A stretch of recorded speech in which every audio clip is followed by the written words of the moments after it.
Bonjour à tous. Donc bienvenue pour ce premier live du coup. À propos du site Corrige ton impôt. Alors aujourd'hui, l'idée c'est qu'on va essayer de répondre aux commentaires que je reçois sur le site. Je vais vous montrer un peu. Donc mon site, donc Corrige ton impôt, il y a environ 300-400 articles. Et donc dans diverses rubriques, hein, que ce soit les impôts, l'impôt à la source, l'immobilier, la succession, etc., l'épargne. Et chacun est libre, une fois qu'il a lu l'article, on peut en prendre un au hasard. Bonjour PBJTW, bienvenue. Et donc à chaque fois que quelqu'un lit un article, peu importe le sujet, il est tout à fait libre à la fin de laisser un commentaire. Et puis les commentaires s'affichent en dessous après avec le nom que vous mettez. Le mail reste confidentiel. Et je m'efforce de répondre le plus possible à ces commentaires dans la limite de ce que je connais. Alors si j'ai la réponse, je la donne. Parfois, il s'agit plutôt d'orienter la personne vers le bon professionnel, hein. Ça peut être un expert comptable, un avocat fiscaliste. Et donc c'est ce travail que je fais régulièrement. Je vais le faire en direct pour vous montrer un peu. Et donc bonjour Antibes, bienvenue. Ça nous permettra, voilà, pour ce premier live, de voir un peu voilà, comment je travaille à ce niveau. Et puis surtout, on va évoquer de tout du coup, hein, puisque des commentaires, il y en a dans la rubrique impôts, immobilier, succession, épargne. Donc vous allez voir, je reçois tout et n'importe quoi. Donc des fois, il y a la réponse, des fois non. Et puis je pense que si c'est quelque chose qui plaît, c'est un travail que je pourrais faire tous les mardis sur la même heure. Je pense que c'est une bonne heure sur le streaming et ça peut faire des sessions intéressantes. Alors du coup, je vais naviguer entre deux écrans. Des fois, quand j'ai pas la réponse ou quand je suis pas très sûr, je suis obligé de chercher sur Google ou de chercher dans mes propres articles. Parce que bon, quand j'écris un article, vraiment, je m'y mets à fond dans le sujet. Je regarde tous les textes, tout ce qui est déjà écrit sur le sujet. Donc au moment où j'écris un article, on peut dire que je suis vraiment très affûté sur le sujet. Le problème, c'est que comme il y en a 400, hein, après j'oublie ou il y a des petites particularités auxquelles j'avais réfléchi que je n'ai plus en tête. Donc des fois, je suis obligé de repasser dessus. Donc on sera sur cet écran pour aller lire un peu. Je peux un peu zoomer en espérant que ce soit lisible pour tout le monde quand j'ai besoin de faire quelques recherches. Puis des fois, je fais des recherches sur Google aussi pour pas lire trop de bêtises. Et on va basculer sur un autre écran pour les commentaires, puisque là, c'est ma propre interface. Donc je vais vous montrer ça. Hop. Donc je suis obligé de la cacher un peu, c'est-à-dire que moi, sur mon interface, quand je reçois les commentaires et quand j'y réponds, ça ressemble à ça, hein. Donc j'ai caché la partie gauche parce que le mail s'affiche, et donc j'ai pas envie que tout le monde voit les mails des gens qui commentent. Par contre, voilà, on voit le commentaire, et après je peux soit l'approuver, soit y répondre. Et donc on va essayer de répondre à un maximum de commentaires. Donc là, si vous voyez, en attente, j'en ai 78 sur une petite semaine, je pense. Ça fait une semaine que je les laisse traîner pour pouvoir faire ça en direct. Donc voilà, 78 commentaires. Je suis pas sûr qu'on arrive à tout faire, hein. Ça va faire 4 pages au moins. Bonjour, c'est Kael, bienvenue. Donc ça va se présenter comme ça. Donc voilà, vous pourrez lire le commentaire. Par contre, au moment où je réponds, ça s'affiche un peu à gauche. Donc la réponse apparaîtra pas totalement. C'est pas l'idéal, mais je vais la commenter en direct. Et puis j'essaierai de faire mieux les prochaines fois, mais pour l'instant, je dois de toute manière cacher la partie gauche où figure le mail de la personne qui a mis le commentaire. Hop, donc voilà, on va commencer par ici. Et puis quand je ferai des recherches, je basculerai sur l'autre écran où là, on peut tout voir en direct et on peut voir voilà, comment je travaille. Bienvenue Mao. Bon, bah c'est parti. Et puis bien sûr, je l'ai mis dans le chat, hein. Les réflexions, les conseils, ça n'engage que moi. Si vous voulez un avis professionnel, on va dire qu'il soit validant, de toute manière en France, c'est soit l'expert comptable, soit l'avocat fiscaliste. Donc moi j'apporte un maximum avec mes connaissances en essayant de faire du gratuit. Après, bien sûr, si vous voulez opposer quelque chose à l'administration fiscale ou avoir quelque chose qui fait foi réellement, qui vous protège contre un contrôle ou autre, c'est l'expert comptable ou l'avocat fiscaliste. C'est les deux seuls métiers en France qui peuvent faire des écrits éclairants. Bon, je pense qu'on va y aller, parce qu'on a du boulot là du coup, hein. 78 commentaires. Alors c'est parti. Donc on aura de tout, hein. On va voir, c'est très large. Et puis des fois, il y a des commentaires un peu trop longs, un peu trop, voilà, trop complexes ou autres. Ceux-là, je me les garde de côté, ou des fois, je garde la liberté de les supprimer quand les personnes abusent un peu, quoi. Ou de les afficher sans répondre. Donc voilà, je fais au mieux, mais bon, on peut pas tout faire non plus, quoi. Alors la première question de Carole. Bonjour. Tout d'abord, un grand merci pour l'aide que vous avez apportée à beaucoup de monde. Me concernant, étant depuis toujours salarié et en retraite depuis 2022, je n'ai jamais été à l'aise dans ce domaine. Ma question risque donc d'être un peu bof pour vous. Bon, alors ça, il n'y a pas de question bof, hein. Franchement, au niveau des impôts, tout le monde en découvre tous les jours, donc il y a jamais de questions idiotes, hein. Franchement. À la fin de mes feuilles de paie, il y a une somme concernant l'article 83. On m'a dit récemment que je pouvais la déclarer, mais aussi remonter 3 ans en arrière, car je ne l'ai jamais fait, et donc bénéficier d'une réduction d'impôt. Est-ce vrai? Si oui, il s'agirait donc de 2020, 2021, 2019. Je vous remercie d'avance pour votre compréhension. Voilà, bon, on commence fort. Alors le sujet ici. On commence dans le dur là, hein. Donc Carole a posté ça sur un article qui concerne le plafond épargne retraite. Alors le plafond épargne retraite, c'est des... Vous voyez tout ça à la fin de votre avis d'impôt. À la fin de votre avis d'impôt, vous avez ce qu'on appelle des plafonds non utilisés. Vous voyez qui en général sont de 4000. Là, c'est l'image que j'avais mis là il y a 3-4 ans, mais il y a la même chaque année. Et on se demande souvent ce que c'est ces plafonds. Est-ce que ça permet d'avoir une réduction d'impôt ou autre? Donc pas du tout, hein.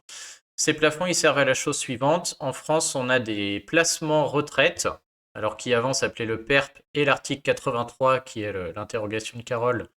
Aujourd'hui, tout est regroupé sur ce qu'on appelle le PER. C'est des placements où si on verse de l'argent dessus, cet argent est bloqué, il nous permettra d'avoir un peu plus de retraite à la fin. Mais en bloquant cet argent sur ces placements, on peut avoir une déduction de l'impôt. C'est-à-dire que la somme va s'enlever du revenu avant le calcul de l'impôt. Et pour pas que des gens abusent, le fisc a mis des plafonds, c'est-à-dire qu'il va autoriser la déduction, mais pas au-delà d'un certain plafond. Et ces plafonds sont affichés ici, en fait, hein. Donc c'était l'objet de cet article là, sur le plafond épargne retraite. Et donc les gens qui, du coup, ces plafonds se calculent automatiquement, mais les gens qui ont versé sur un PER ou sur un article 83 et qui auraient le droit d'enlever ça du revenu imposable, comme ça va diminuer l'impôt, il faut qu'ils renseignent dans une case spécifique. On peut aller la voir. Donc, je vais chercher ce qu'on appelle le formulaire 2042, qui est la déclaration d'impôt, hein. Et donc dans les cases 6, hop, on va zoomer là parce qu'à mon avis, voilà. Donc les gens qui réellement ont le droit d'avoir une déduction, ils doivent renseigner cette case-là, cotisation versée sur les PER, pour que ça s'enlève du revenu avant calcul de l'impôt. Ils doivent remplir les sommes en case 6NS. Et donc la question de Carole est de se dire, bah voilà, je n'ai jamais rempli cette case et je vois qu'il y a une ligne article 83 sur ma feuille de salaire. Est-ce que j'aurais dû le remplir là-dedans? Et si oui, bah du coup il faudrait corriger, on peut corriger la déclaration de l'année en cours et des 2 années passées. Alors pour les gens qui versent sur un PER, c'est-à-dire qui font des versements volontaires sur le placement, effectivement, il faut absolument remplir cette case. Sans ça, vous passez à côté de votre déduction d'impôt, hein. Pour les articles 83, qui est un peu le similaire, mais pour l'entreprise, c'est un peu différent, puisque c'est géré par l'entreprise et parfois l'entreprise l'enlève directement de votre revenu déclaré, c'est-à-dire que le revenu affiché tient déjà compte de cette déduction. Et malheureusement pour notre amie Carole, c'est ce que je vais lui dire, le fait qu'il y ait marqué article 83 sur sa fiche de paie, moi je ne peux pas savoir si son entreprise l'a déjà déduit, auquel cas elle n'a rien à faire et elle avait déjà eu son gain fiscal entre guillemets, ou est-ce que c'était à elle de l'inclure dans sa déclaration. Donc je vais l'inviter, je vais lui expliquer, puis je vais l'inviter à se rapprocher du service comptable de son entreprise. Donc bonjour, hop. Donc pour l'article 83, il faut effectivement, on va mettre que effectivement y avoir une déduction fiscale. Alors il y a des plafonds spéciaux, mais on ne va pas rentrer dans le détail. Hop, je vais essayer de rester clair et puis on espère qu'elle va avoir le replay. En revanche, l'entreprise a parfois déjà effectuer la déduction sur le salaire déclaré, ce qui suppose que le gain fiscal a eu lieu. Si ce n'est pas le cas, il faut alors remplir les cases 6. Sincèrement, de mémoire, sur des articles 83, pour moi, c'est des. Je crois que j'ai jamais rempli une case 6 sur des articles 83 d'entreprise. À mon avis, il y a quand même d'énormes chances pour que ce soit déjà inclus pour elle et qu'elle ait rien à corriger, hein. Donc rapprochez-vous de votre service comptabilité pour savoir si le montant déductible de l'article 83 était bien défalqué du revenu imposable. Sinon, il faut corriger. Mais je pense que c'était déjà inclus. Cordialement. Allez. Edin. Je suis pas très bon en orthographe. On va accepter le tac. Alors, celui-ci est fait. On va passer au suivant. Vous voyez, il y a ça fois 78, donc ça peut être long, hein. Il y a de quoi travailler. Alors ensuite, on a Guilain qui nous fait une question. Alors lui, on est sur l'assurance vie, donc on va passer un peu sur la succession. Bonjour, en cas de décès du bénéficiaire d'une assurance vie avant le souscripteur, les enfants de la personne décédée deviennent-ils bénéficiaires? Quel est votre avis? Encore, du très lourd, là. On a des questions compliquées aujourd'hui, hein. Donc le principe de l'assurance vie, c'est que vous placez votre argent sur ce produit, vous pouvez le retirer, tout ça, et on va dire que c'est un placement qui est très liquide, hein. Et vous désignez un bénéficiaire, ce qui fait que si vous mourrez, les sommes placées sur l'assurance vie ne rentrent pas dans la succession. Elles vont être traitées autrement et elles vont être versées aux bénéficiaires que vous avez désignés sur une clause. Donc on va dire, voilà, si je meurs, je veux que mon assurance vie aille à mes enfants, mon conjoint, etc. Bonjour Gras, bienvenue. Et donc cette personne se dit, voilà, est-ce que si je suis en vie, je place de l'argent sur mon assurance vie, je mets en bénéficiaire mes enfants, et elle est en train de se dire, si mes enfants meurent avant moi, est-ce que mes petits-enfants deviennent bénéficiaires? C'est-à-dire, est-ce que, comme les petits-enfants sont les héritiers des enfants, est-ce qu'ils vont devenir bénéficiaires?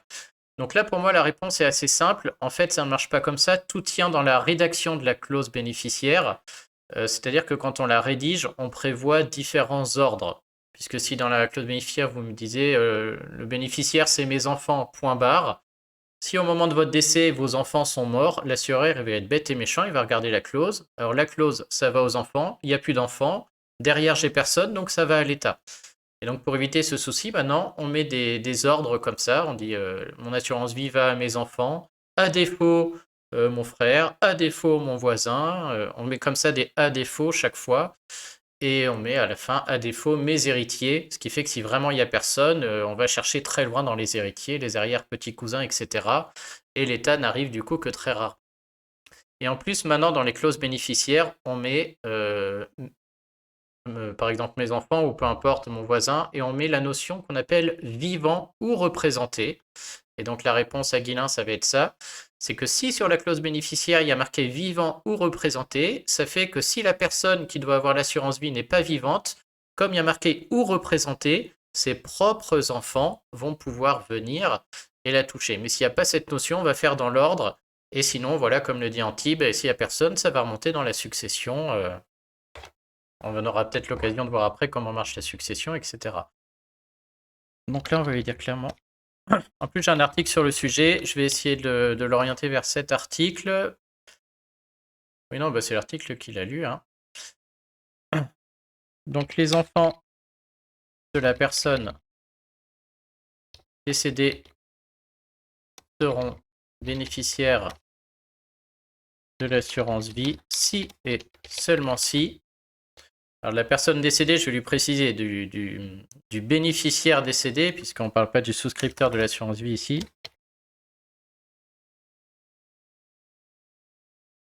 Seront bénéficiaires de l'assurance vie si et seulement si la notion de vivant ou représenté figure lors de la rédaction de la clause. Alors avant, normalement, dans le passé, on avait beaucoup ces problèmes avec des clauses mal rédigées. Maintenant qu'on a beaucoup d'assurances vie qui ont été mal dénouées ou dénouées à l'état, ces notions, normalement, sont présentes sur la clause bénéficiaire. Hein. Les assureurs et les banquiers sont maintenant avertis là-dessus, ils font des clauses correctes. Hein. Alors ensuite, nous avons Amélie. Voilà, un sujet un peu plus léger, donc qui écrit sur un article à propos des frais réels. Donc, lors de votre déclaration d'impôt, vos salaires sont déclarés. Si vous ne faites rien, vous avez un abattement de 10% avant calcul de l'impôt. Mais on peut aussi refuser cet abattement de 10% et à la place déduire les frais que l'on a réellement pour aller au travail. Et donc j'ai fait un article avec tous ces frais, je vous invite vraiment à lire celui-là, puisqu'il y en a beaucoup. Hein. Il y a les frais de route, les frais de repas, mais ça peut être aussi des frais de déménagement, des frais de télétravail et des frais de vêtements. Du coup, Amélie se pose une question là-dessus. Bonjour, mon compagnon porte des vêtements de travail non lavés par son entreprise. Est-il possible de déduire les frais de blanchissage si on lave les vêtements à la maison? Je n'ai pas de facture. Y a-t-il un montant par semaine à appliquer dans ce cas? Alors malheureusement là, le texte ne nous dit rien à ce sujet. Je vais aller vous le montrer. On va basculer pour aller le regarder. Celui-là, il est intéressant. Surtout pour les frais de vêtements, c'est quelque chose qui revient souvent. Hein. Donc il y a, normalement, j'avais fait un article, voilà. Hop. Donc pour le vêtement et le pressing, je l'ai mis dans l'article, hein, le texte nous dit que certaines professions seulement peuvent ajouter des frais vestimentaires. C'est les ouvriers, les artistes chorégraphiques, les membres de l'université, les chemises blanches des maîtres d'hôtel, les combinaisons des moniteurs de ski. Ceux qui sont concernés peuvent comptabiliser le prix d'achat des vêtements, mais aussi le coût de l'entretien et du blanchissage. Les autres professions ne sont pas éligibles aux frais vestimentaires, et donc tous les autres ne peuvent rien mettre là-dedans. Hein. Tout ce qui est frais de coiffeur, maquillage ne figure pas dans le texte. Donc et là, vous pouvez essayer, hein, il y a peut-être une certaine tolérance, mais sur un redressement bête et méchant où on va se fier au texte, et ben le texte ne permet pas tout ça. Bonjour, bienvenue. Il ne dit rien non plus sur le coût de l'entretien et du blanchissage. Donc là, si jamais là, notre personne est dans le cadre de ces professions et a le droit de déduire, c'est à elle d'estimer ce que lui coûte l'entretien et le blanchissage. Et en cas de contrôle, elle va expliquer au fisc comment elle a calculé ça. Et l'agent va accepter ou non selon... voilà, il sera libre de décider à ce niveau-là, quoi. Hein. Donc on va répondre à Amélie. Bonjour. Donc tout d'abord, il est nécessaire que la profession de votre mari figure parmi celles éligibles à la déduction des frais de vêtements. Si c'est le cas, c'est à vous d'estimer le coût de l'entretien pour le déduire et de garder le justificatif de ce calcul. Donc là, comme ça me paraît quand même compliqué, hein, parce que quitte à faire des proratas sur les factures d'eau et d'achat de lessive, ça me paraît difficile quand même, pour pas déduire grand-chose. Mais bon, si vous voulez aller au bout, il va falloir faire quelque chose comme ça, quoi. Le coût de l'eau sur la machine et de mettre un prorata par rapport à l'utilisation professionnelle. Moi, j'y crois pas trop. Hein. Pour moi, je vois pas trop ce qu'on peut déduire là. Ce serait plutôt si elle passait par un pressing, mais bon. Il faut toujours essayer, hein, mais à mon avis, là, c'est beaucoup de calculs pour pas grand-chose. Hein. Et je vous rappelle que c'est qu'une déduction, hein, donc c'est pas parce qu'on déduit 1000 euros là-dedans que c'est 1000 euros d'impôt en moins, on n'y gagne que la tranche d'impôt. Donc hop, tiens, j'avais oublié de basculer, pardon. Donc voilà, on va lui mettre ça. Et on va aller au suivant. Petite question de gras sur le chat. Je suis agent immobilier en micro-entreprise. Tant que je ne dépasse pas les 34 400, je facture hors taxe, mais une fois dépassé, je dois appliquer la TVA de 20%. À partir de ce moment, dois-je modifier le taux de mes honoraires pour pas être perdant? Et bah, tout dépendra de qui tu factures. Si tu factures des entreprises qui sont éligibles à la TVA, ça ne les gêne pas. Déjà, je la refais. Effectivement, il va falloir modifier le taux de tes honoraires pour pas être perdant, puisque à partir de maintenant, avant quand tu facturais 100, tu avais 100. À partir de maintenant, dès que tu fais 100, t'enlèveras 20% de TVA et donc tu as un gros manque à gagner. Après, si tu factures des entreprises, c'est pas grave, parce qu'une entreprise que tu lui factures 100 quand tu es hors taxe ou 120 quand tu es TTC, elle va récupérer la TVA, c'est-à-dire qu'elle va te payer 120, mais comme il y a 20% de TVA là-dedans, elle va les récupérer. Et donc, pour elle, c'est neutre. Donc, si tu factures des entreprises, ça va rien leur changer. Et tu pourras surfacturer pour t'y retrouver pareil qu'avant. Si tu factures des particuliers, là, tu vas avoir un problème. Ça a été mon cas quand j'ai été dans la même situation. Là, à partir du moment où tu es éligible à la TVA, tu as un manque à gagner. Et si tu surfactures cette TVA en vendant tes prestations 20% plus cher, et ben les particuliers, ça leur coûtera 20% plus cher. Ils ne pourront pas récupérer cette hausse et toi, tu gagneras la même chose qu'avant. Donc effectivement, malheureusement, dans ce cas-là, tu seras perdant. Après, agent immobilier en micro, j'imagine que tu factures sûrement d'autres agences immobilières et donc tu n'auras sûrement pas ce problème. Mais bon, si tu factures des particuliers, tu l'auras, ouais. Alors, prochain commentaire de Loberto. Donc, il nous écrit un commentaire. Oula, qui nous écrit 15 fois le même commentaire. Hop, on va supprimer celui-ci. Hop, puis celui-ci, elle a mis bonjour, c'est très bien. Tac, tac. Alors, c'est un article sur les bénévoles d'une association qui font des trajets kilométriques. Voilà, c'est vrai que les bénévoles dans une association qui font des trajets pour l'association bénévolement peuvent demander un justificatif à l'association et du coup, on considère que les kilomètres qu'ils ont effectués, il y a un barème, on considère que c'est un don qu'ils ont fait pour l'association et ils peuvent mettre ça dans les réductions d'impôts pour dons. Donc elle nous demande bonjour, merci. Comment détailler les frais sur une note explicative à joindre à la déclaration? Comment cela se fait-il? Alors en fait, il n'y a rien à joindre à la déclaration, hein. C'est l'association qui va qui va devoir remplir un CERFA, qui va dire combien de kilomètres a fait son bénévole, et c'est ça qui servira de justificatif en cas de contrôle. Il suffit de le garder, hein. Donc hop, celui-là il est facile. Bonjour. C'est l'association qui va remplir un CERFA indiquant le nombre de kilomètres effectués par le bénévole. Il vous faudra... Depuis qu'on a la déclaration en ligne, on garde les documents, on ne les envoie plus, hein. En cas de contrôle, mais il n'est pas nécessaire de le joindre. Cordialement. Alors, c'est parti pour le suivant. Donc, une question sur un article de la demi-part pour invalidité.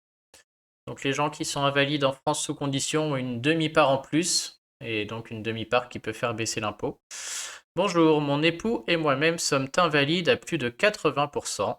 Nous cochons donc les cases P et F, ou bien y a-t-il une case P pour chacun? Alors là, on va les regarder, j'ai plus ces cases en tête. Hop, on va basculer sur le... On va déjà basculer sur mon article, que je me rafraîchisse un peu la mémoire. Si vous êtes invalide, vous pouvez cocher la case P, F, G ou I. Bon, du coup, on va aller regarder à quoi ça ressemble sur la déclaration. J'imagine c'est les mêmes cases, mais il y a des cases pour les enfants handicapés, les adultes, etc. Alors, donc ça, c'est les cases mariés, divorcés, etc. Donc, titulaire d'une pension pour invalidité d'au moins 40%, donc c'est notre sujet. La case P, c'est pour le premier membre du foyer fiscal. La case F, ça c'est uniquement si on avait un conjoint décédé l'année passée. Et du coup, je suis en train de me poser la question, comment on fait si les deux l'ont? Votre conjoint remplit ses conditions. Ah non, mais il y a les deux. Soit votre conjoint remplit ses conditions, ou votre conjoint décédé en 2020 remplissait ses conditions. C'est-à-dire que l'année où le conjoint décède, on a encore droit aux 2 demi-parts. Au cumul des 2 demi-parts si les deux ont une pension. Donc effectivement, là, monsieur remplit la case P et madame remplit la case F au final. Et du coup, il y aura le double gain avec les 2 demi-parts. Parfait, on a notre réponse. On va basculer là-bas.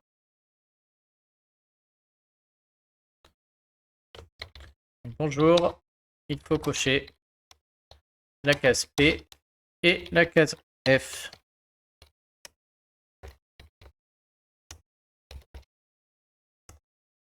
Ok, donc celui-là, il est fait. Alors ensuite, on a PTJ qui nous écrit sur un article où j'expliquais que le notaire n'est pas toujours obligatoire sur les petites successions. Voilà, les petites successions où il n'y a pas de bien immobilier, pas de mariage et autres. On peut faire une économie des frais de notaire puisqu'il suffit de remplir un formulaire.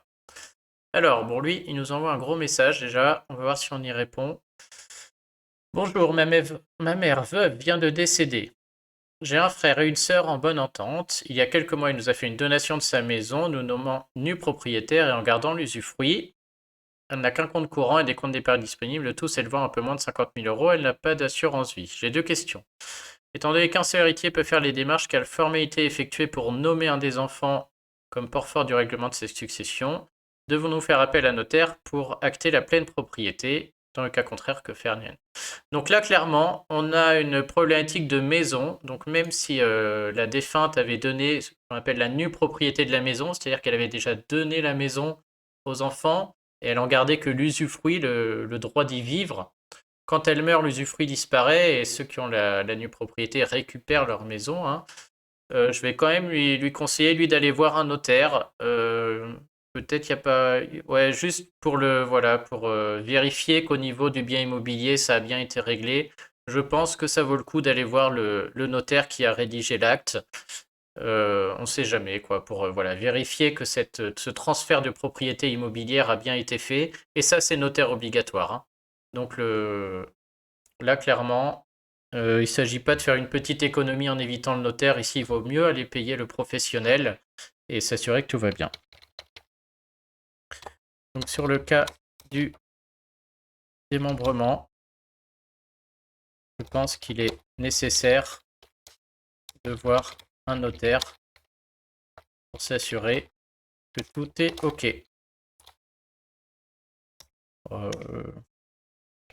Peut-être voir celui qui a fait la donation.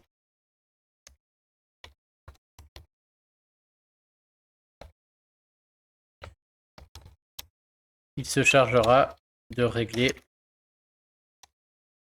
l'ensemble de la succession. Ici, les honoraires seront justifiés. Hop, faut vraiment, voilà, les successions sans notaire, faut vraiment qu'il n'y ait rien, quoi. Un ou deux comptes bancaires, très peu de liquidités. Là, d'accord, mais bon, là, déjà, 3 personnes, etc., il vaut mieux un notaire. Alors, Béatrice, qui nous écrit un message que je vais juger un peu trop long, je pense. On va quand même le lire, mais en plus, c'est un message sur juste un article où je donne le formulaire H2, et je pense que je vais pas avoir la réponse. Bonsoir, dans le cadre d'une activité de loueur en meublé non professionnel dans une résidence de tourisme, ni le conseiller financier vendeur ni le cabinet comptable ayant la gestion de l'appartement n'ont indiqué qu'il fallait faire une déclaration H2. Ouais, très dommage. D'après ce que je comprends, cette déclaration sert à bénéficier d'une exonération de 2 ans. Oui, tout à fait. Je crois que si on est en retard, on ne peut plus revenir en arrière. Le service départemental des impôts a rectifié en 2021 la classification de l'immeuble en professionnel, ce qui a baissé la taxe foncière. Suite à réclamation, il a procédé d'agrément en 2020, mais refuse de remonter au-delà, même sur les 3 ans que l'article machin permet. Alors cet article permet de remonter à 3 ans, mais là, ça ne marchera pas. DG des finances publiques peut prononcer le agrément. Oui. Effectivement, c'est l'absence de déclaration de H2 qui va empêcher de revenir en arrière et qui va empêcher la correction, malheureusement. Si oui, comment fait-on pour argumenter? Et non, malheureusement, donc bon, bien sûr, je vais peu essayer, hein, On n'est pas à l'abri que ça réussisse. Mais oui, rien qu'à la lecture, le fait d'avoir oublié de faire le formulaire H2, bah, du coup, on ne peut pas corriger un formulaire qui n'a pas été fait. C'est pas comme voilà, quand on a fait une déclaration d'impôt, on peut la corriger 3 ans en arrière, mais là, on l'a pas faite. Donc j'ai peur que le fisc puisse tout à fait réfuter le. J'en suis même certain d'ailleurs. Donc malheureusement, je crois que Béatrice avait déjà compris ce qui allait se passer et je suis obligé de confirmer. J'en suis navré.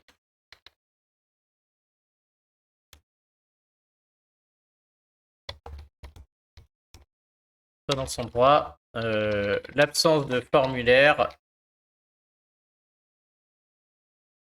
Comment dire ça bon, si Béatrice regarde le replay, voilà, l'absence de formulaire fait qu'on a la possibilité de correction dont elle parle dans l'article du livre des procédures fiscales ne marchera pas ici. Hein. De prétendre aux exonérations passées. Bon, vous pouvez essayer pour autant. Hein. Si jamais la personne...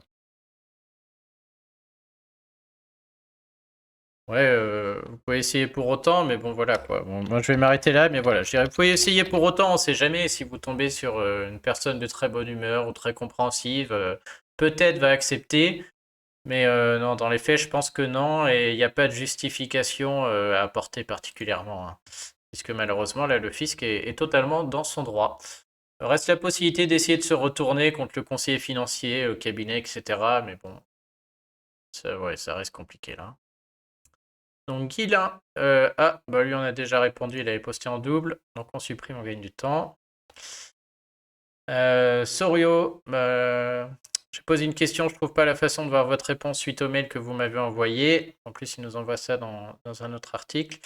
Bah là, l'idéal, c'est que sur le site, il y a une rubrique recherche. Si vous trouvez plus votre... hop. En bas à droite de mon site, là, vous avez un petit onglet recherche et vous tapez le mail que vous aviez utilisé ou plutôt le nom que vous aviez utilisé pour mettre le commentaire et vous allez retomber dessus. Donc c'est une astuce pour retrouver. Hop, donc ça, bah, je supprime. Ensuite, Siveli qui nous pose une question. Alors là, on passe sur les revenus locatifs avec un article sur la location vide et puis le calcul de l'impôt sur la location vide. Bonjour, ma mère vient de décéder. Elle louait un appartement sous le régime réel et 2021 est la deuxième année. C'est-à-dire que le régime réel, donc on déclare le loyer et on peut enlever toutes les charges relatives aux biens avant de payer de l'impôt. Donc les intérêts d'emprunt, les travaux, etc. Je vais prendre la suite en tant que bailleur. Suis-je obligé de continuer le régime réel pour 2022 puisque normalement c'est 3 ans? Alors là, c'est une très très bonne question.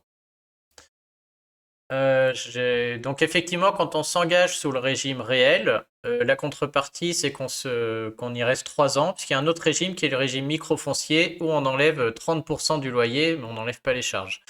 Mais quand on part sur le régime réel, on doit y rester 3 ans. Maintenant, pour moi, un décès, on change de foyer fiscal, je suis quasiment certain qu'on peut repartir sur le régime qu'on souhaite, vu que là, on a un changement de propriétaire. On peut peut-être essayer de le vérifier rapidement dans le BOFIP, mais non, je suis quasiment certain. Je vais lui dire, hop. Donc, bonjour. Je suis quasiment certain que vous pouvez repartir sur le choix que vous souhaitez, car on change de foyer fiscal et de propriétaire.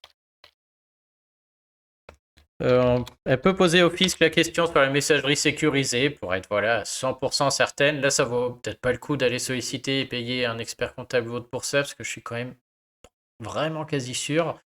Dans le doute, je dirais quand même, vous pouvez interroger le fisc via la messagerie sécurisée pour être sûr. La messagerie sécurisée, hein, c'est que sur votre espace ImpôGouv, en haut à droite, il y a une messagerie sécurisée. On peut interroger le fisc et ils font souvent des réponses par écrit. Donc ça permet d'être sûr de ça. Fisc via la messagerie sécurisée pour en avoir le cœur net. Mais là, j'ai quand même peu de doute. Hein. Ce serait incroyable. Ensuite, on a une question de Masquelier sur un article à propos des possibilités d'exonération de taxes foncières. Bonjour, j'ai acheté un appartement à un particulier dans une résidence bénéficiant de l'exonération de 15 ans de taxes foncières. Est-ce que moi aussi je vais en bénéficier, s'il vous plaît? Donc effectivement, sur certaines résidences qui respectent certaines conditions, on peut être exonéré de taxes foncières pendant 15 ans. Je crois qu'une des conditions, c'est d'avoir droit à un... Hop, on va aller vérifier. C'est d'avoir un prêt aidé.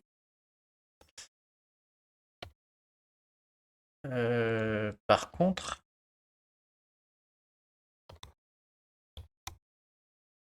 je vais regarder ça. Les 8 cas d'exonération de taxes foncières. Ah, il est là.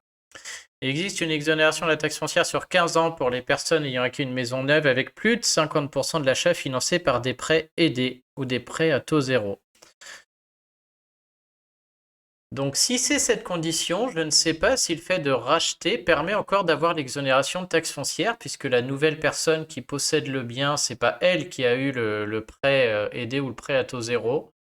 Donc là, je sèche, je ne sais pas si elle a droit. Une exonération de 15 ans est également possible pour les logements construits avec des financements du régime HLM. Et donc là encore, je ne sais pas. Donc là, je ne sais pas, clairement, hein. Donc quand on ne sait pas, il faut le dire. Ouais, là, clairement, je ne sais pas. Et faire la recherche me demanderait quand même beaucoup de temps, là. Donc non, là, je suis désolé pour la personne, mais...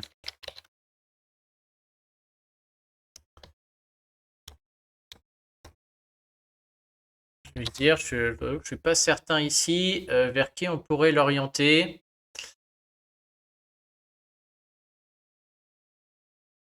Peut-être que le notaire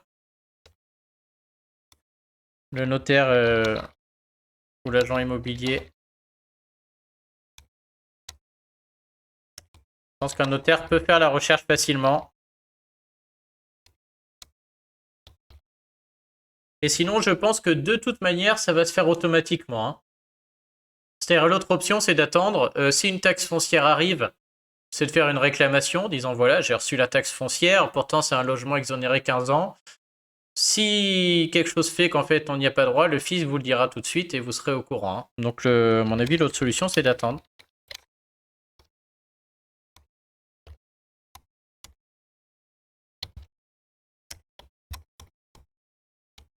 Si vous recevez une taxe foncière, si elle est à payer, le fisc vous le fera savoir.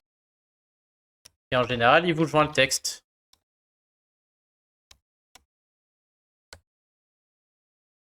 Donc je pense que là, c'est la meilleure option.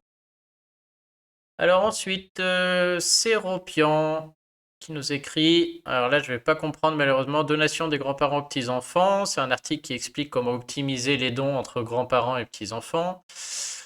Il veut le formulaire pour faire une donation manuelle aux petits-enfants. Et bah sauf erreur de ma part, le formulaire est dans l'article. Hop, on va aller voir. Donc donation aux parents. Ah oui, j'ai même mis des images. Ah, j'ai bien mis le formulaire quand même. Ah non. Qu'est-ce que j'ai trafiqué? C'est pas possible.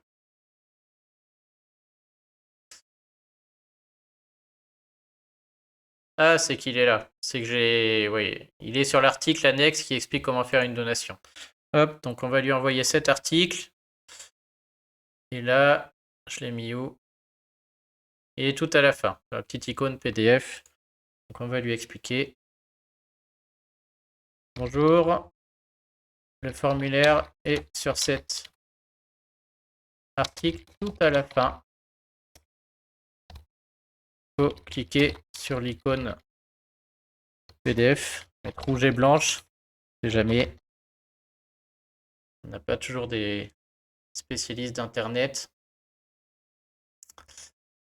Donc ça, c'est fait. Ensuite, Chotterden, bonjour à propos du dispositif de Normandie, qui est un peu similaire au dispositif Pinel. Donc on loue un bien qui est situé dans une zone, et en respectant des conditions particulières, on le loue pas trop cher à des personnes qui n'ont pas trop de revenus, etc. En contrepartie, on a une réduction d'impôt. Donc c'est un article sur le plafond de ressources des locataires qui explique quels revenus les locataires ne doivent pas dépasser. Bonjour, le plafond de ressources est le même pour une personne seule avec un enfant à charge que pour un couple avec un enfant à charge. Est-ce que c'est normal? On va aller regarder ça.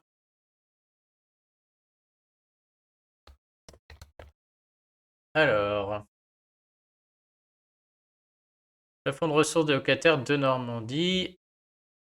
Oui, effectivement. Donc ça, c'est un extrait du BOFIP, hein, texte officiel, bulletin officiel des finances publiques. Donc là, il n'y a pas photo, hein. C'est tout à fait normal.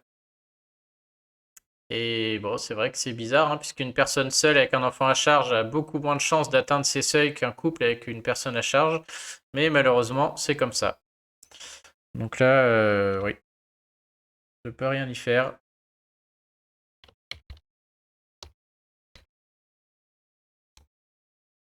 Ça paraît peu logique, mais le texte est clair.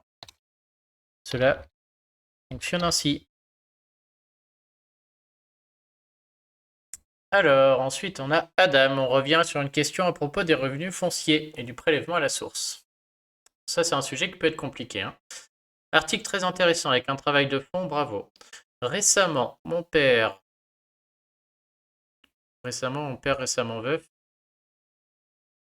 Donc, je pense que son père est devenu veuf, ok. Donc récemment, mon père veuf, retraité, a commencé à être prélevé pour la première fois à la source par acompte depuis le mois de janvier 2022. Donc effectivement, il y a des chances que ça vienne du revenu foncier, puisque comme le fils ne peut pas prendre un taux comme il fait sur les salaires, sur les loyers, bah, du coup il prend des acomptes sur la banque. Il en a horreur et préfère, comme dans le passé, payer d'un seul coup son montant après déclaration. J'ai encore du mal à comprendre si à présent ces acomptes sont obligatoires ou si on peut repasser par le mode de paiement unique annuel. Et bien malheureusement non, hein, on est obligé de subir ces acomptes ou le taux à la source, hein. J'explique dans de nombreux articles. Si on supprime notre taux à la source ou si on le baisse à tort ou si on enlève des acomptes à tort, et ben on a un risque de redressement avec majoration. Donc malheureusement, il va falloir payer ces acomptes à la source. La seule possibilité où on peut les enlever, c'est si ce bien ne procure plus de loyer. Et là, effectivement, on peut informer le fisc que le bien est vendu et du coup, les prélèvements s'arrêtent immédiatement. Mais sinon, malheureusement, il faut les payer.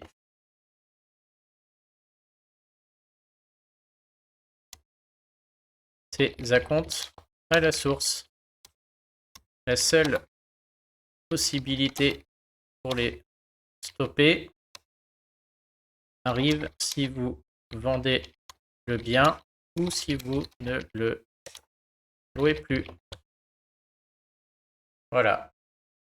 Effectivement, ça peut être embêtant, hein, sur des petits revenus, des petites retraites, puisqu'on avance beaucoup d'argent à la source, et si on avance trop, on est remboursé qu'un an plus tard. Et malheureusement, le système est fait ainsi, hein. Alors, le retour de Schotterden qu'on a vu tout à l'heure, toujours sur le de Normandie. Donc, il a utilisé un autre article. Comment évaluer si les ressources de locataires sont sous les plafonds dans le cas où ce dernier a changé de situation fiscale? Par exemple, une mère divorcée avec ses 2 enfants en N-1 ne peut présenter un avis d'imposition de cette nouvelle situation, mais seulement celle de son ancien foyer. Et oui, mais malheureusement, comme je le mets dans l'article qu'on a vu tout à l'heure, là, on prend l'avis d'imposition de l'année passée, et donc on garde la situation de l'année passée, même si elle a changé, hein. Donc j'ai mis une exception là-dedans, mais je vais lui renvoyer du coup.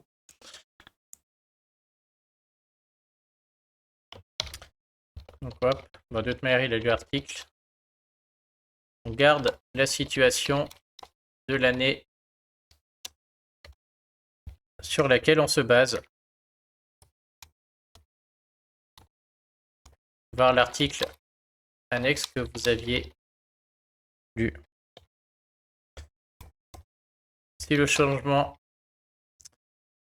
Ouais, non, on peut pas... Voilà, si au moment où on rencontre la personne, elle vient de divorcer, elle vient d'avoir les enfants, malheureusement, ça se verra que sur l'avis d'impôt de l'année suivante et on peut pas en tenir compte pour la location actuelle, quoi. On peut pas tenir compte de la situation actuelle de la personne lors de la signature du bail. Bon, je vais pas remettre malheureusement, ça fait beaucoup de malheureusement. C'est dommage. Alors ensuite, on a VDE. On est toujours sur des questions sur du locatif. Pouvez-vous me préciser si les loyers à déclarer et pris en compte dans votre simulation sont les loyers bruts plus charge du locataire ou les loyers bruts uniquement?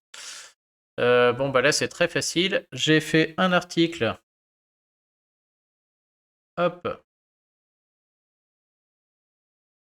Un article sur le est-ce qu'on déclare les loyers avec ou sans charge pour les impôts. Donc pour ceux que ça intéresse, je crois que même si on le tape sur Google, voilà, il tombe tout de suite. C'est le premier. Donc Google, quand il met un article en haut, normalement, c'est que c'est le plus pédagogique, le plus complet, etc. quoi, hein. Bon, normalement après. Mais donc celui-là, ça veut dire qu'a priori, j'ai pas dit trop de bêtises et qu'il est plutôt complet. Donc je vais orienter la personne là-dessus.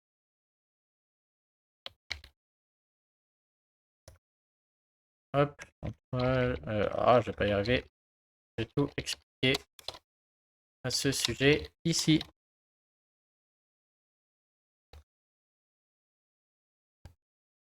Ok. Donc ça, c'est parti.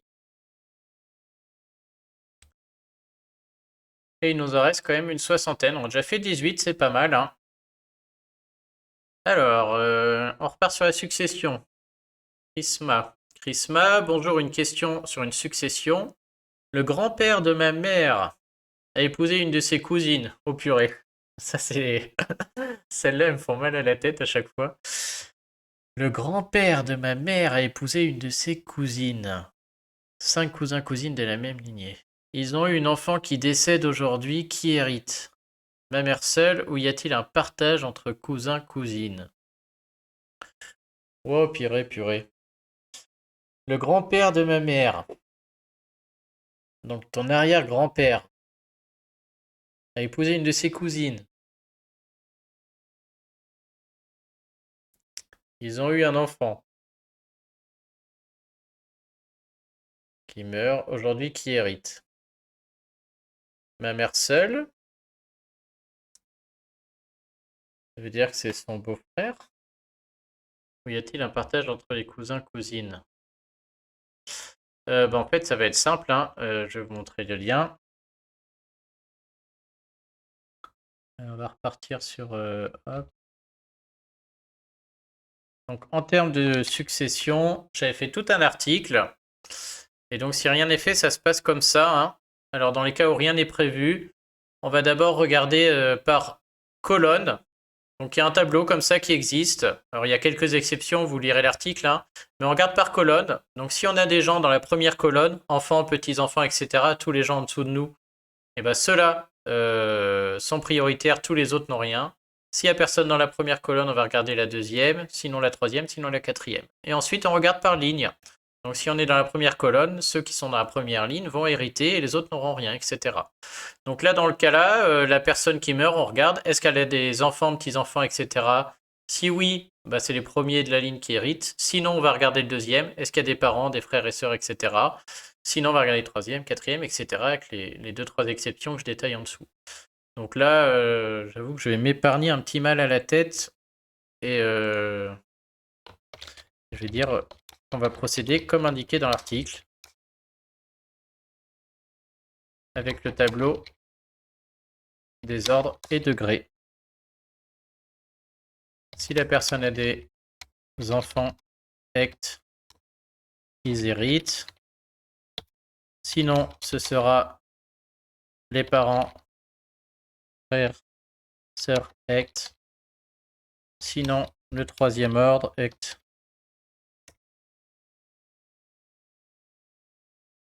Bref, ça se passera comme expliqué dans l'article.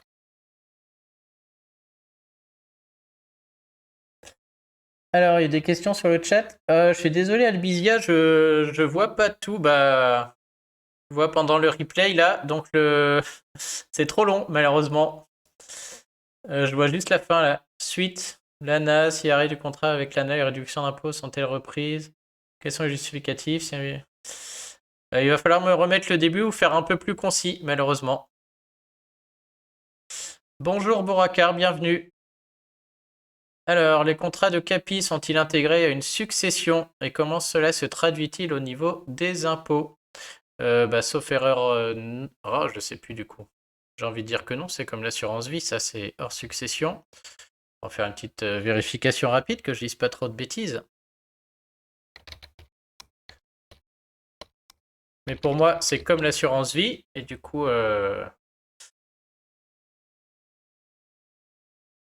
hop. Et du coup, je vais pouvoir orienter vers un autre. Bon, je ne l'ai pas dit, mais on peut utiliser le tutoiement, hein. C'est vrai que moi, par défaut, je vais tout le temps tutoyer. Et ce sera avec plaisir si ceux qui me suivent veulent me tutoyer, je préfère aussi, hein. Tata. Ouais, voilà, les rachats. Bon, les rachats, c'est autre chose. Ok, ça c'est les rachats. Les prélèvements, les rachats sont exonérés, gna gna gna. La rente aussi, on s'en fiche. Bon, ils veulent succession. Ah non, je dis des conneries. L'épargne atteinte entrera dans la succession.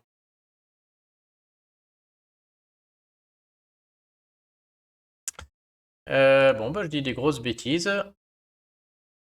Effectivement, merci Antibes. Donc ça se confirme, donc ça va rentrer dans la succession. Plop, plop, plop, plop, plop. Donc la fiscalité spécifique et l'assurance vie, c'est pour les retraits. Mon erreur est là. Et en cas de décès, ça rentre dans l'actif successoral. Ok, et donc du coup, dans ce cas, hop, je peux t'orienter. Merci Antibes. Vers cet article. Donc c'est un article, ça entre dans les droits de succession. Donc c'est un article qui explique les droits de succession selon le rang, hein, puisqu'en France, les droits de succession dépendent de la personne à qui on transmet. Et il y a des taux différents. Donc pour les enfants, on a d'abord un abattement par exemple de 100 000 et après les premiers 8 072 passent à 5% et puis à 10%, etc. Donc ça c'est un premier article. Donc au niveau des impôts, c'est possible de calculer avec cet article-là. Et si jamais j'ai fait un simulateur aussi, hein, tapez simulateur Excel, droit de succession, pour ceux qui n'aiment pas trop faire des maths tout seul. Le simulateur est là, vous cliquez ici là sur le petit truc Excel. Et donc vous avez... Ah, Excel n'est pas content. C'est bon, ok. Ah, il marche pas du coup. Comment je vais faire mon... Vous n'allez pas le voir. Ouais, ok. Voilà, là c'est mieux. Et donc vous atterrissez sur ce petit fichier. Et donc il y a 4 couleurs, hein. Si c'est une succession vers des enfants, c'est bleu, vers des concubins, c'est orange, vers des grands-parents, petits-enfants, c'est violet, etc. Vous mettez le montant de la succession transmise, le nombre de petits-enfants, si l'abattement a été utilisé ou pas, et puis le logiciel va calculer l'impôt sur la succession. Donc vous pouvez faire comme ça. Ça vous évite de faire les calculs. Ouais, merci Antibes. Donc effectivement, les contrats de capitalisation, là, petite erreur de ma part, rentrent dans la succession. Par contre, la fiscalité des rachats est la même que l'assurance vie. Retour d'Albizia. La fin du message est dans la suite. Ouais, je suis désolé, je vois toujours pas. Et Loc Avantage, c'est un domaine que je connais pas du tout. C'est toujours de renvoyer le début là, du coup, parce que comment dire, moi, en termes d'écran, je vois pas tout le chat là que vous voyez sur Twitch, hein. Je suis pas sur Twitch en même temps. Moi, je vois que ce que vous voyez sur l'écran. Donc là, je vois que la fin du message au-dessus, le message de Boracar, de Antibes, et puis mon lien, et c'est tout. J'ai pas accès au haut du chat là, je peux pas regarder en même temps. Donc soit je le regarderai, et puis voilà quoi. Ah, c'est reparti. Ressources du locataire, revenu brut ou net avant passe et quels sont les revenus acceptés, primaires supplémentaires, 13e mois APL. Sera-t-il possible de loc 1 à loc 2 en investissement en cas de changement de locataire? Sera-t-il possible de modifier un bail? Ouais, malheureusement, la Albizia, je connais pas ça. Loc avantage. Alors, je vais regarder si ça se rapproche de quelque chose que je connais.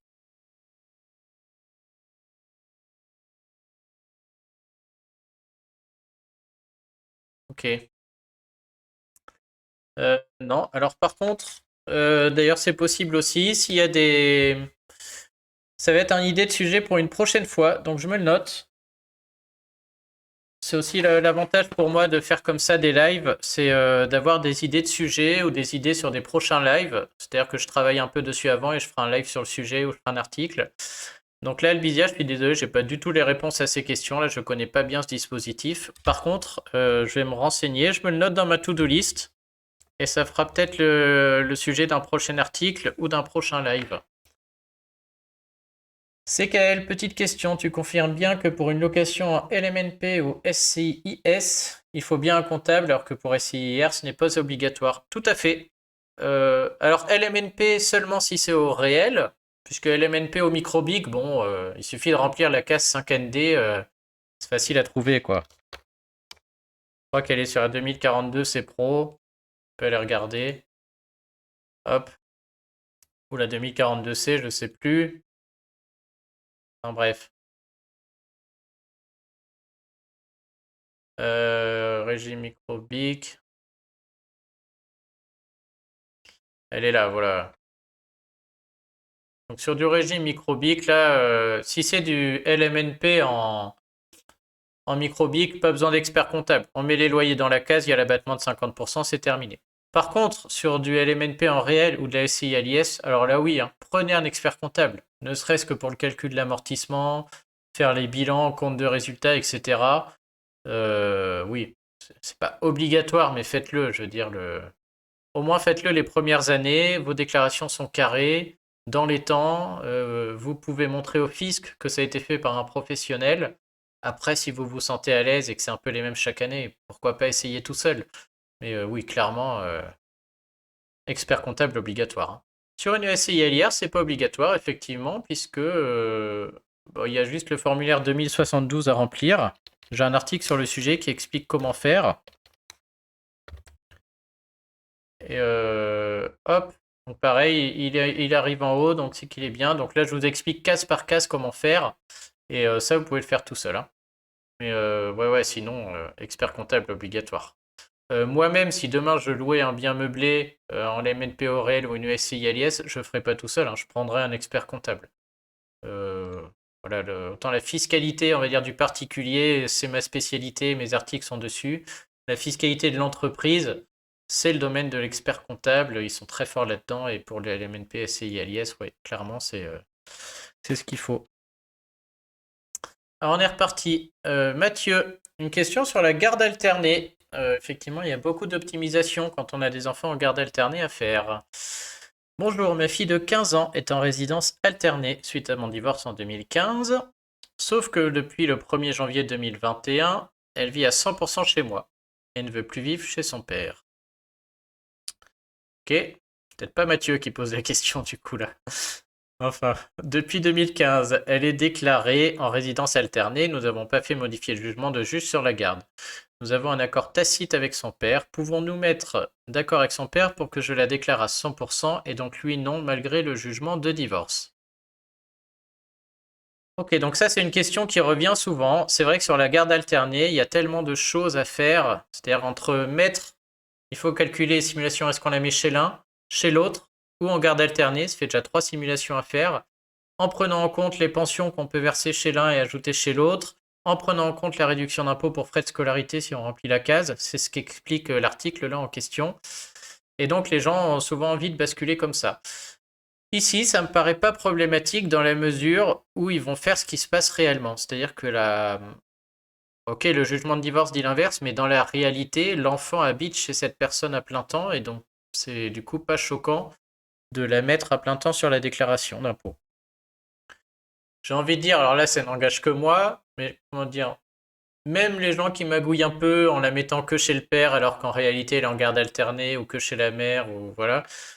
J'ai envie de dire que ça, c'est pas trop risqué parce que pour le fisc, ce qu'il faut, c'est juste éviter les doublons. C'est-à-dire que si le fisc il la voit à plein temps chez le père et à plein temps chez la mère sur la déclaration d'impôt, pour lui, il y a 2 fois le même enfant sur 2 déclarations d'impôt différentes, là, ça pose problème. Par contre, s'il la voit chez l'un et pas chez l'autre, bon, qu'il arrive à comprendre qu'il y a peut-être un micmac et qu'il aille faire un redressement et qu'il le prouve, etc. Compliqué, quoi, hein. Donc ça me paraît quand même assez peu risqué, même si le risque reste possible, quoi. Mais là, on est quand même dans un cas où ils vont déclarer ce qui se passe dans la réalité, ça me paraît pas problématique du tout, quoi, hein. À partir du moment où tout le monde est d'accord que l'enfant n'est que sur un seul foyer fiscal et qu'en plus ce soit la réalité dans la pratique, ça ne pose aucun problème. Voilà, j'ai envie de dire, on peut toujours essayer de garder des justificatifs pour prouver que l'enfant est vraiment à 100% là-bas. Mais bon, rien qu'avec la scolarisation, tout ça, c'est quelque chose qui peut rester assez facile. Donc, hop, on va en rester là. Pour notre ami Mathieu. Alors, le suivant. Bon, bah là, anonyme, je voulais faire des déclarations de INP. Bon, là, j'ai pas de mail, j'ai pas de bonjour, je comprends rien, j'ai pas de point. Donc, je suis désolé, celle-ci, moi, je les supprime. Et puis, bah, anonyme, tu peux la remettre, mais il va falloir être un peu plus clair parce que là, j'ai pas compris. Ensuite, Patrick, sur un article un peu technique qui explique pourquoi il faut ouvrir 2 assurances vie après 70 ans. Alors, vos articles sont très intéressants. Est-ce que les versements pour une assurance vie et une assurance obsèque effectuée en partie après 70 ans se cumulent pour atteindre le plafond des 30 500 €? C'est une très bonne question. Et effectivement, de mémoire, mais j'en suis quasiment certain, j'avais déjà eu le cas. Alors déjà, c'est rare, puisque les assurances obsèques, on est quand même généralement à bien moins que... généralement sur des sommes bien plus faibles que 30 500. Mais il se trouve, ouais, j'en suis vraiment quasiment certain, que c'est le même abattement entre l'assurance vie et l'assurance obsèque. Et du coup, bah, les 30 500, c'est un seul abattement de 30 500 pour les 2 contrats, quoi. Et donc, c'est vrai que si on a 10 000 d'assurance obsèque qui rentrent là-dedans et qu'on a 30 000 d'assurance vie, et bah, tout d'un coup, l'assurance obsèque fait qu'on arrive dans une fiscalité. Que j'imagine pas fréquent, mais qui peut arriver ici. Bon, je reste quand même toujours très prudent avec des il me semble, effectivement, de mémoire, gna gna gna, mais là vraiment, je suis quasiment certain, on pourrait faire une recherche Google pour vérifier, mais j'avais déjà eu le cas, quoi.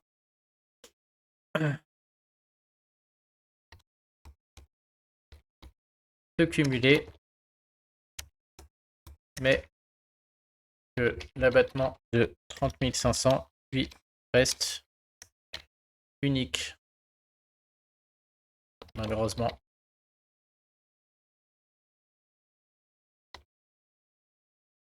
Hop, j'utilise beaucoup le mot malheureusement aujourd'hui. Ok, le suivant. Donc Joël, bonjour monsieur Diringer. Donc c'est sur un article qui explique comment signaler un changement de situation aux impôts.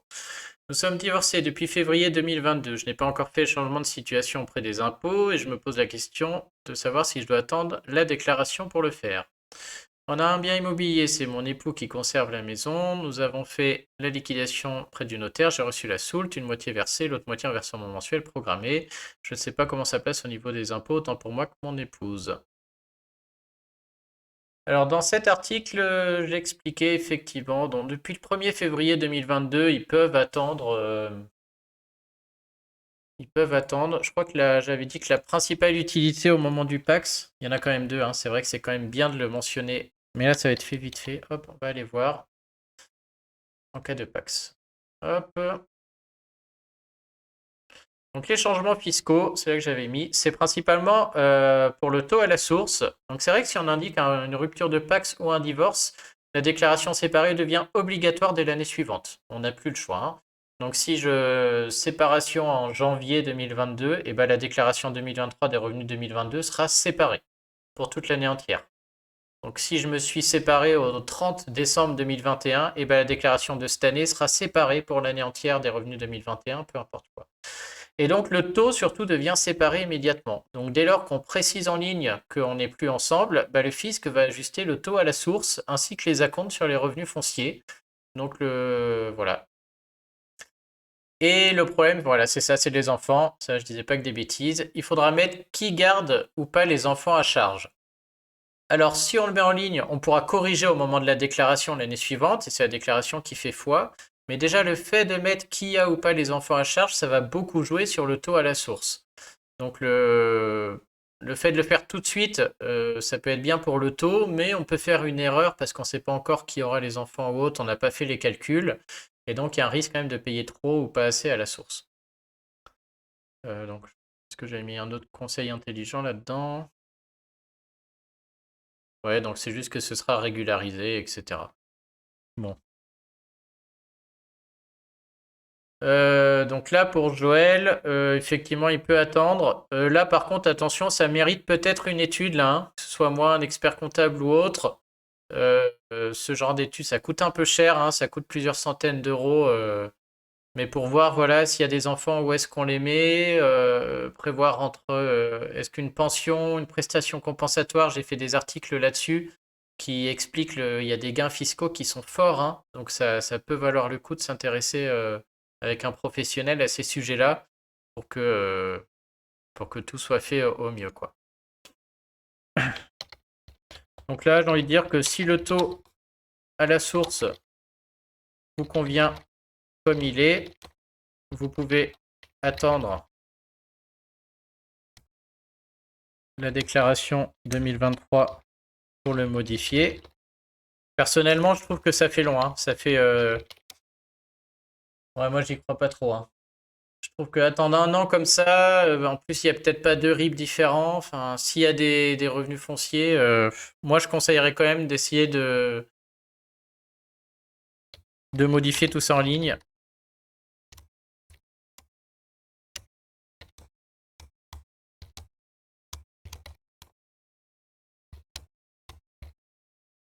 Les informations afin d'ajuster au plus vite au taux à la source et surtout d'inclure deux RIB. Ce n'est pas encore fait. Ouais, moi, je trouve ça mieux là dans ce genre de cas d'essayer quand même de le faire vite, que chacun reste sur son bon taux à la source, sur ses bons acomptes. Ça évite aussi des espèces de problèmes, notamment si on a des revenus fonciers ou comment dire, si on paye trop d'acomptes à la source et avoir qui se fait rembourser. Normalement, c'est celui qui garde le bien. Donc, il y a quand même des petits micmacs comme ça. Donc ouais, là, attention Joël, ça peut être un dossier, moi je conseille de le faire, mais je conseillerais aussi de quand même bien s'intéresser à l'impôt là. C'est pas obligatoirement tout de suite, mais avant la fin de l'année 2022 quand même, pour faire les choses correctement, hein. Avant d'avancer, on a deux, trois remarques dans le chat. Donc Boracar. Quel est le délai maximum pour recevoir le montant de la taxe foncière en cas d'invalidité? Bah là j'ai pas de. Ah, pour revoir. Je croyais pour recevoir. Pour recevoir, je mets tout le monde là en fin d'année. Si on ne l'a pas eu, c'est qu'il y a eu un problème. Par contre, pour revoir la taxe foncière, je l'ai plus en tête, mais je l'ai mis quelque part sur mon site. Je crois que c'est 2 ou 3 ans hein, de mémoire, le délai de reprise de ça. Je vais essayer de faire une recherche rapide, sinon faudra la faire vous-même. Je regarde rapidement. On va utiliser la rubrique recherche. Ouais, le problème, c'est que taxe foncière, je vais avoir beaucoup de retours là-dessus, je pense. Ah là là, où j'ai mis ça?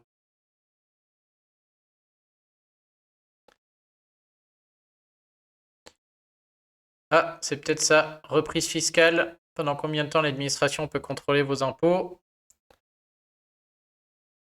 Dans la majorité des cas. Bon, je pense qu'il faut lire cet article-là. Reprise fiscale, pendant combien de temps? On va faire une recherche. Ah bah voilà. Ah non, peut-il redresser? Au niveau des impôts jusqu'à la fin de l'année qui suit pour opérer un redressement. Ouais, mais là, c'est l'inverse. Là, c'est combien de temps le fisc peut revenir en arrière pour la mettre plus chère.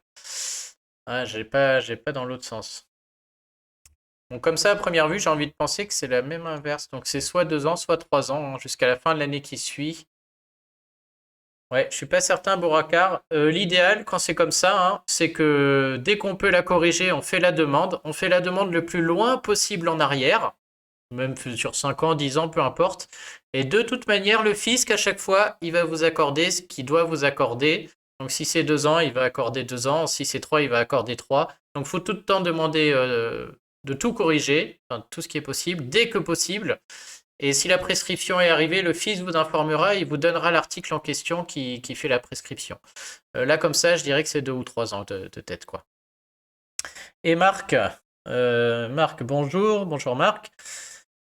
Dans les mêmes ordres d'idées que celle sur la séparation, suite à un PAX en 2021, peut-on encore faire 2 déclarations séparées en 2022? Alors là, oui, attention, très très bon conseil pour les gens qui viennent de se paxer. C'est un des articles phares sur mon site. Oh, il est même là, regarde, il est sur le côté. Pax et mariage, déclaration commune ou séparée, un choix important la première année. Donc la marque, pas d'excuses, sur la droite du site, tu cliques ici, la Pax et mariage, et cet article, je te conseille fortement de le lire, puisque on a le choix. Donc lors de la déclaration 2022, tu auras le choix entre une déclaration séparée ou une déclaration commune. Et tu verras que dans l'article, eh ben, on se rend compte que des fois, la déclaration commune est meilleure, mais des fois elle est moins bonne. Et des fois ça change rien. Donc il faut faire les simulations pour voir si dans quelle situation on est. Et si en plus tu as des enfants, je te conseille aussi de lire, je pense qu'il y a un lien dans l'article, un article qui explique comment bien allouer les enfants entre les pacsés et est-ce qu'on peut se verser des pensions entre les deux. Hop, voilà, cet article-là, les concubins avec enfants, puisque pour la déclaration séparée qui reste possible cette année, dans ce cas-là, les optimisations de cet article sont possibles aussi. Donc, oui, là, une très très bonne optimisation à faire lors de la déclaration 2022. Il va falloir faire les simulations là, puisqu'il y a des gains fiscaux qui sont parfois très importants. Zarzash, bonjour Zarzash, merci d'être venu. Est-ce que l'imposition des crypto-monnaies peut être une idée d'un prochain live? Bah ouais, tout à fait. Je me le note. Et c'est vrai qu'en plus j'ai été sollicité pour une interview bientôt sur je sais plus quelle chaîne et je me demande si c'est pas sur les cryptos aussi. Donc je me le note. Et puis pareil, j'ai fait un article récemment déjà sur les crypto-monnaies que j'ose espérer assez complet. On verra si j'ai écrit il y a pas longtemps. Il est où? Ah bah si quand même, il est là. Donc l'article sur les crypto-monnaies, hein, donc Zarzage, tu vas dans la rubrique impôts qui est ici. Tu descends un peu, c'est un article que j'ai fait il y a hop, le 7 janvier. Donc où déjà j'ai essayé d'être complet sur cet article-là avec des exemples, etc. Donc déjà je pense que cet article pourra aider. Je sais pas ce qu'il vaut, on va regarder. Donc Google, c'est un peu ma référence. Un article que j'ai écrit il y a pas longtemps. On va regarder si je suis bien référencé dessus. Si c'est le cas, c'est qu'il est vraiment... Oh bah, je suis premier. Donc l'article est complet, Zarzash. Quand Google le met tout en haut, là, dans le petit encart, en plus, je l'ai publié il y a pas longtemps, c'est que je suis même devant un pot gouffre. C'est très rare. Donc c'est qu'il le juge très complet. Donc déjà cet article-là, et je me le note pour un live. Alors, on a été avec nos amis des commentateurs. Donc Fleury. Ouh là là, c'est une question compliquée. C'est un article sur la donation démembrée d'un bien immobilier. Donc l'idée, c'est souvent qu'on transmet la nue propriété d'un bien et qu'on garde l'usufruit. Donc on garde le droit de vivre dans son bien et on donne le bien aux enfants. Ils le récupéreront qu'à notre décès. C'est pour éviter les droits de succession. Vous pouvez lire l'article. Bonjour, donc co-nu propriétaire en indivision avec mon frère. Donc j'imagine que leurs parents leur ont donné la nue propriété à tous les deux. Et donc ils sont tous les deux nus propriétaires du bien. C'est ça qu'on appelle co-nu propriétaire et indivision, ce qui sont deux à posséder le bien. Dont nos deux parents sont usufruitiers, donc un classique. Mon frère souhaite me racheter ma nue propriété. Est-ce possible? Faut-il l'accord des usufruitiers et faire une réévaluation du bien? Alors c'est possible, je trouve que c'est même une très bonne idée, puisque le problème de ça, c'est que quand les parents meurent, on se retrouve avec les frangins en général qui possèdent à plusieurs un même bien. Et en France, l'indivision, être plusieurs à posséder un bien, c'est toujours très compliqué. Il faut que tout le monde soit d'accord pour faire des travaux, pour les habiter. Comment dire, peu importe qui possède quoi dans le bien, il faut l'accord de tout le monde pour pouvoir faire n'importe quoi. Et donc on a souvent des conflits, voilà, des biens qui se vendent pas. Bref, l'indivision. Je crois qu'il y a une formule de notaire qui dit nul n'est censé rester dans l'indivision, tellement c'est horrible. Et donc là, ce serait effectivement une très très bonne idée de faire en sorte que le frère rachète la nue propriété. Est-ce qu'il faut l'accord des usufruitiers? Donc là, voir selon comment la convention a été rédigée. Pas certain, parce que vous possédez le bien, sauf si le notaire a rédigé une convention spécifique à la demande des parents qui indique qu'il y a besoin de leur accord, c'est possible aussi. Est-ce qu'il faut faire une réévaluation du bien? Eh ben là, j'en ai peur, hein, puisque on rachète la nue propriété. Il faut voir ce que vaut cette nue propriété aujourd'hui. Et donc, ça va dépendre de la valeur du bien et ça dépend de l'âge des parents, hein, puisque plus les usufruitiers sont âgés, plus ils sont censés mourir vite, et donc plus la nue propriété vaut cher, puisqu'on va récupérer le bien vite. Si les usufruitiers sont jeunes, la nue propriété vaut beaucoup moins cher, c'est expliqué dans l'article, hein. Et donc, effectivement, si vous rachetez à votre frère, il faut racheter au prix du marché selon ce que vaut la nue propriété par rapport à l'âge des usufruitiers. S'il le brade, il y a un risque que l'administration fiscale requalifie ça en donation. Donc, il faut voir si vous lui rachetez au prix ou si vous rachetez moins cher et qu'il vous fait une petite donation. Qu'entre frères et sœurs, je crois qu'on peut se donner jusqu'à 15 000 sans impôt. En tout cas, c'est une très bonne idée à mon sens. Car vous éviterez l'indivision à terme. Hop. Pour l'accord des parents, il faut voir ce qui a été prévu dans la convention de démembrement. Donc ça c'est bon. Et ensuite, la valeur du rachat est basée sur la valeur du bien aujourd'hui et dépendra de l'âge des usufruitiers. Hop. Alors suivant. Ah, un sujet un peu complexe et long à traiter dans un prochain live. Je me pose la question sur l'intérêt de passer un prochain achat d'appartement en SCI. Les avantages et inconvénients. Effectivement, ça peut être un sujet complexe, mais je me le note. Ça peut aussi être l'occasion d'essayer de simplifier un sujet qui peut être complexe. Et pas tant que ça, hein, puisque ça va dépendre de si on parle de SCI à l'IR ou à l'IS. Mais hop, la SCI pour la transmission, voilà. Moi, j'aime bien ce sujet de live, puisque c'est vrai que voilà, quand on parle les gens, tout de suite, comment dire, il y a beaucoup de fois, on parle de transmission immobilière et tout de suite SCI, on m'a dit de faire une SCI, je vais faire une SCI, sans se rendre compte que ça peut être super, mais des fois, ça n'a aucun sens de faire des SCI, c'est juste complexifier le tout. Donc, ok, je me le note, c'est qu'elle, ça peut être un très bon sujet de live. C'est noté, même d'article. Alors, Malika, pour le suivant. On revient sur les revenus fonciers avec les travaux déductibles. Bonjour. Les travaux de rénovation sont de la même valeur que les loyers. Doit-on faire une déclaration si on est 7 indivisaires, donc 7 personnes à posséder le bien? Donc environ 200 € à déclarer chacun. Doit-on le faire? De toute manière, oui. Travaux de rénovation. Pourquoi ne le ferait-on pas? Précision sur locatif. Maison en location depuis 9 mois, quelle est la différence? Ah, je pense qu'elle se demande s'il faut faire une déclaration d'impôt parce que les travaux sont du même montant que les loyers.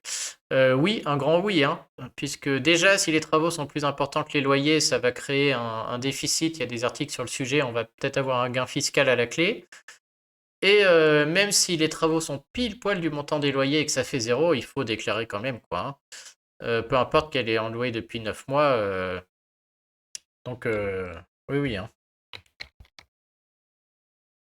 Oui, il faut absolument faire les déclarations. Donc, d'une part, si les travaux dépassent les loyers, vous aurez un gain fiscal. D'autre part, c'est obligatoire de toute manière, hein. Pas tergiverser.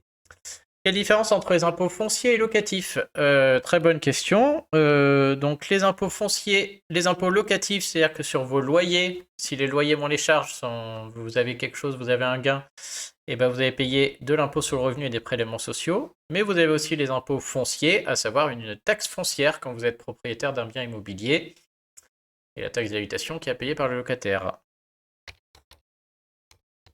Donc les impôts locatifs sont des prélèvements sociaux et l'impôt sur le revenu à payer sur vos loyers.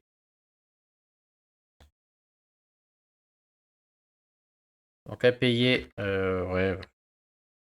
Bon, Malika, si tu regardes le live, à payer sur les loyers, c'est-à-dire je t'invite à lire l'article de la rubrique immobilier qui explique comment est calculé l'impôt sur le revenu et les prélèvements sociaux sur les loyers. On prend les loyers, on enlève les charges. S'il reste quelque chose de positif, on va payer de l'impôt selon notre tranche et des prélèvements sociaux à 17,2. Et les impôts fonciers sont la taxe foncière qu'on doit payer chaque année. Taxe foncière dont le montant va dépendre de la taille du bien, de ce qu'il y a dedans, mais aussi de son emplacement par rapport aux communes, etc.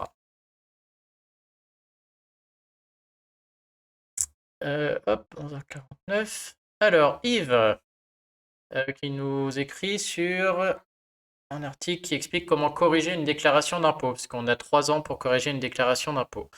Bonjour, j'ai reçu un chèque le 2 février 2021 pour 5 ans de location de terre en fermage. Donc 4 de retard, ce qui va me faire payer des impôts en proportion exagérée. Effectivement, j'en ai peur. Je ne veux déclarer qu'une année, est-ce 2018 ou 2019? Donc il faudra déclarer sur le formulaire. Et ça, malheureusement, c'est un grand classique, hein. Pareil, des fois, des salariés qui gagnent un prud'homme et qui perçoivent des années de salaire d'un coup.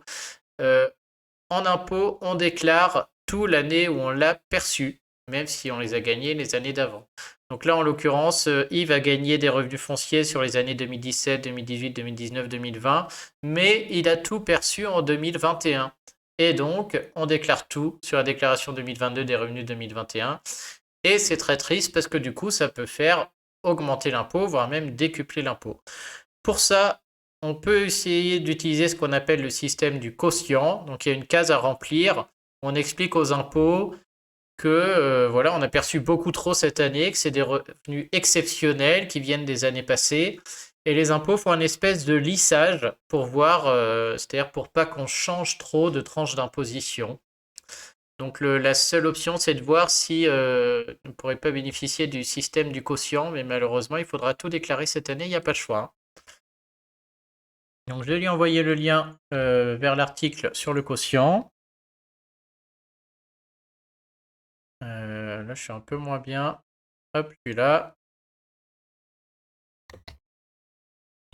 Donc le mieux, c'est de directement demander au fisc si on a le droit au système du quotient sur ce qu'il est conditionné à chaque fois, hein, selon la nature des revenus, etc. Là, pour le fermage, je sais pas trop, mais peut-être.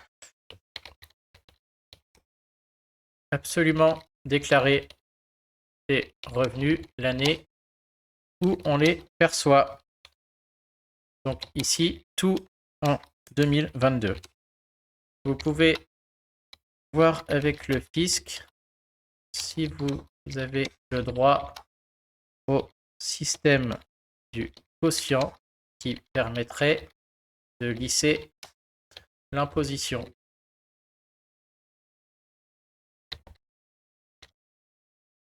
Donc, je vous conseille, Yves, sur votre espace impôt Gouv, vous vous connectez en haut à droite, vous avez la messagerie, vous demandez au fisc si vous avez le droit au système du quotient. Si oui, vous suivez ce que je donne dans l'article ici, il suffit de remplir une case qui apparaît au début de la déclaration, là c'est une case OXX je crois, avec ça dedans. Boracar qui nous revient. Peut-on déclarer les frais d'aide ménagère et comment faut-il procéder exactement? Tu parles d'emploi à domicile? Alors en attendant, Marianne, comment déclarer une donation? Mes deux parents, âgés de 70 ans. Ok, alors emploi à domicile, hop, tous gagner du temps. Donc là encore, rubrique recherche du site. Mot-clé domicile, je pense que ça va tomber. Voilà, le crédit d'impôt pour emploi à domicile. Donc je passe le détail parce que l'article, bah, il fait, voilà, pardon. Il fait tout ça, mais j'ai tout mis là-dedans.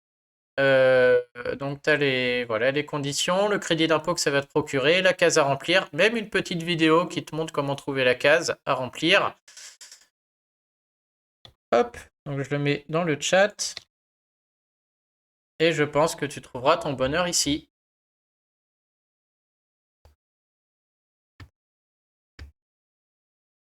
Alors donc Marianne, un article sur les donations. Bonjour, mes deux parents âgés de 70 ans m'ont donné 75 000 € chacun en 2016. Sous forme de don manuel qui a servi à acquérir une maison en démembrement avec eux. J'ai acquis la nue propriété, mes parents l'usufruient. Ok. Ce don a été documenté dans l'acte notarial. Je me demande à présent s'il fallait de plus faire une déclaration de don en remplissant le formulaire 2735, ce que je n'ai pas fait en 2016, car j'ignorais qu'il fallait le faire. J'ose espérer que le notaire l'a fait là, ou que dans l'acte notarial ça suffise. Je veux dire, si tout ça est encadré par notaire, normalement il n'y a pas de souci, hein. Ça a été acté sans problème. Si je déclare ce don rétroactivement au fisc, pourrais-je encore bénéficier de l'abattement de 100 000 en cas d'achat, ou vais-je imposer sur cette donation? Alors le seul risque ici, donc, les parents peuvent nous donner 100 000 € à chacun, 100 000 € à chaque enfant sans impôt. Il faut le déclarer via le formulaire de don manuel, c'est l'objet de l'article là. Si on le fait, l'avantage c'est que c'est acté et que cet abattement se renouvelle 15 ans après. Et donc si les parents tiennent 15 ans, et ben, l'abattement se renouvelle au bout de 15 ans. Si jamais une personne a oublié de le déclarer... Oh pardon, fichier tout. Si jamais une personne a oublié de déclarer ce don et donc venait à corriger ça 4 ans plus tard, soit le fisc accepte de corriger, et il n'y a pas de souci, soit il n'accepte pas, et donc tout ce qui va se passer, c'est qu'on va juste perdre le délai, c'est-à-dire qu'au lieu que le don soit déclaré comme commençant en 2016, il va être déclaré comme commençant en 2022, et donc les 15 ans pour récupérer les 100 000 € d'abattement, bah, ça commencera 5 ans plus tard, quoi, 6 ans plus tard. Mais en termes de fiscalité, ça change rien ici, quoi. Donc là, aucun risque, mais j'interrogerai d'abord le notaire, parce qu'à mon avis, c'est clairement déclaré, le notaire a dû faire le boulot, quoi. Donc on va lui répondre. Bonjour. Je pense que le notaire a fait le travail et a bien déclaré le don. Vous pouvez lui demander confirmation. Sinon, et même si vous corrigez, vous ne risquez rien puisque l'impôt était nul ici. Au pire du pire, le délai de 15 ans pour renouvellement de l'abattement commencera en 2022 au lieu de 2016.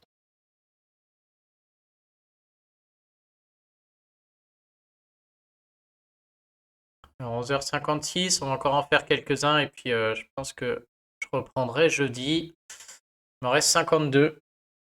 On a de la marge. Guillaume, encore un article sur les travaux déductibles des fonciers. Bonjour, je félicite Thibaut, merci beaucoup. Je fais construire une maison par un constructeur à but locatif et m'interroge sur les factures déductibles sur mes prochains revenus locatifs. J'ai bien compris que les travaux de construction ne l'étaient pas. Effectivement, tout ce qui est travaux de reconstruction, d'agrande démolition ne sont pas déductibles parce que le fisc considère qu'ils augmentent la valeur du bien. Néanmoins, puis-je déduire par exemple les biens d'équipement que j'ai achetés et installés moi-même? Il n'est pas évident de trouver une réponse claire à ce sujet. Je pense par exemple aux factures de cuisine équipée, interphone, parquet, salle de bain, vasque miroir, portail, motorisation, etc. je dispose des factures. Et bien là, malheureusement, Guillaume, il n'y a pas le choix, il faut chercher. Donc il y a un article sur le site qui explique le cas de la cuisine. Ça fait 2 fois qu'il me fait ça là. Un article qui explique le cas de la cuisine, donc qui est déductible sous condition. Il y a un autre article sur le site qui explique pour les frais de jardin d'extérieur. Vous verrez que le portail, par exemple, n'en fait pas partie. Et ensuite, il faut aller voir l'article. On va aller voir l'article. À la fin de l'article, c'est-à-dire qu'il n'existe pas de liste à l'après-vert, là où on pourrait dire quels travaux le sont ou pas. Donc à la fin de l'article, j'ai mis le texte en vigueur. Et il faut fouiller dans ce texte en vigueur. On a des exemples de dépenses d'entretien qui sont déductibles, des exemples de dépenses de réparation qui sont déductibles. Donc par exemple là, travaux de réparation des plafonds, des planchers, etc. c'est déductible. Donc tout de suite, les planchers le sont. L'enduit extérieur l'est aussi. Voilà, c'est un peu comme ça que ça marche, quoi. Les dépenses d'amélioration déductibles.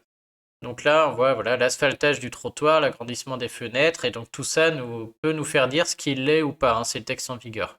Et des dépenses de reconstruction et d'agrandissement qui ne sont pas déductibles. Et donc on n'a pas d'autre choix que de lire les exemples qu'on a eus par le passé et d'assimiler les travaux que l'on a pour voir si ça l'est ou pas. Donc déjà lire tout ça pour voir ce qui paraît déductible. J'ai l'impression quand même tout ce qui est parquet, vasque et tout, ça va rentrer sans problème, hein. Ensuite, l'article sur la cuisine. Hop, où la cuisine équipée est déductible sous condition. Donc c'est cet article-là, hein. Peut-on déduire la cuisine des revenus fonciers? Alors quid si Pinel, mais même sans Pinel, il vaut aussi. Donc un article où j'explique qu'on peut déduire la cuisine équipée, mais qu'il y a 2-3 conditions à respecter, notamment dans la rédaction du bail. Donc celui-là très important, avec une grosse économie à la clé. Et un article sur les travaux d'extérieur. Peut-être même si on tape portail. Le mieux c'est d'utiliser la rubrique recherche. Ah, portail, non. Ah si, voilà. Travaux d'extérieur et de jardin. Et là-dedans, un article qui explique dans l'extérieur et le jardin ce qui est déductible ou pas, avec la réponse sur le portail qui est peut-être dans les commentaires. Voilà, donc hop. Donc bonjour Guillaume. J'ai plusieurs articles sur la cuisine, les frais extérieurs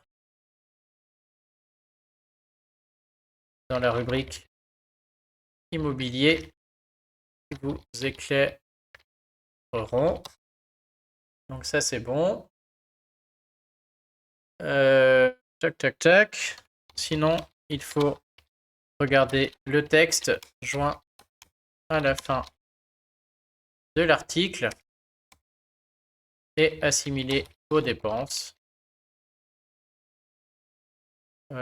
Assimiler vos dépenses par rapport à ce qui a été autorisé par le passé. Je vais l'inviter à regarder le live puisqu'on vient quand même de détailler.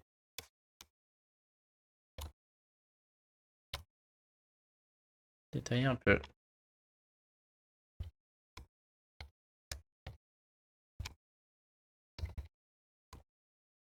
Donc c'est vrai que c'est un problème récurrent hein, sur les gens qui refont des maisons entières sur les revenus fonciers. Malheureusement, il n'y a pas de liste à l'après-vert, hein. L'important, c'est de bien dissocier chaque dépense, puisque dès qu'on est sur la construction, ça passe pas. Mais après, il faut chercher quoi, facture par facture, hein. Alors, Gilles, tiens, question sur les micro-entreprises, on n'a pas eu encore. Bonjour et merci pour cet article. J'ai besoin d'un éclaircissement en tant qu'indépendant en micro-BIC. Dois-je déclarer le montant des cotisations sociales obligatoires URSSAF et CIPAV? Donc j'imagine dans la déclaration d'impôt. Donc non, hein, les micro-entrepreneurs, lors de la déclaration d'impôt, donc j'explique comment la remplir selon le choix qui a été fait. Il faut juste remplir le chiffre d'affaires, hein. Dans la déclaration d'impôt, vous remplissez juste le chiffre d'affaires. Je crois qu'il y a rien à faire. On va en faire une dernière et puis on va arrêter là pour aujourd'hui. Et je pense que je reprendrai jeudi. Sauf à ce qu'il y a la grève à l'école. Mais bon, non, je pense que On va finir la page, encore 3. Nadine, j'ai eu la pension de février, suis retraité de l'éducation nationale. Je n'ai pas eu la pension de février. Bah là, désolé Nadine, mais on sort de mon champ de compétences, hein. C'est une question sur les virements et prélèvements de la DFRIP. Là, je ne sais pas. Il faut interroger l'organisme en question. On n'est plus sur de l'impôt là. Marie, est-ce que je peux louer un appartement que je possède depuis longtemps à un prix d'amis à mon enfant unique? Ce prix ne correspond pas au prix du marché. Alors là, attention, très très bonne question qui revient souvent. Je loue un bien à mon enfant, est-ce que je peux lui faire un prix ou lui louer gratuitement? Alors vous faites ce que vous voulez, mais si vous lui louez à un prix d'amis, tout de suite, on ne peut plus rien déduire. Et donc en fait, non, quoi, hein. C'est-à-dire que soit vous le logez à titre gratuit et vous ne déduisez plus rien, quoi. Vous ne tirez pas de revenus. Mais si vous lui louez, on ne fait pas de prix hors prix du marché, puisque le fisc peut venir faire une requalification, notamment si vous déduisez des travaux ou des charges importantes, le prêt, etc., quoi. Donc, très bonne question, et la réponse est non, hein. Donc attention, si vous louez à un prix inférieur au marché, la déduction des frais n'est plus possible. Donc soit vous louez à un prix raisonnable, soit vous le louez à un prix, on va dire, normal pour déduire les charges, soit vous le mettez à disposition gratuite et vous ne déduirez rien. Mais c'est l'un ou l'autre, hein. On ne fait pas au milieu. Pas de blague là, parce que là il y a un risque de redressement. Allez, on en fait un dernier. Je regarde ce que Eric nous raconte et après c'est parti. Édouard, après une imposition au régime du réel en cas de décès du propriétaire, les héritiers sont-ils... Oh, on a déjà répondu à Édouard. On a dit que non, hein. Ah, c'est peut-être pas le même parce qu'il nous demande aussi et que se passe-t-il en cas de vente? Bah, même topo, on repart à zéro, hein. Il me semble que c'est marqué dans l'article. On change de foyer fiscal, donc la nouvelle personne peut repartir sur son propre choix.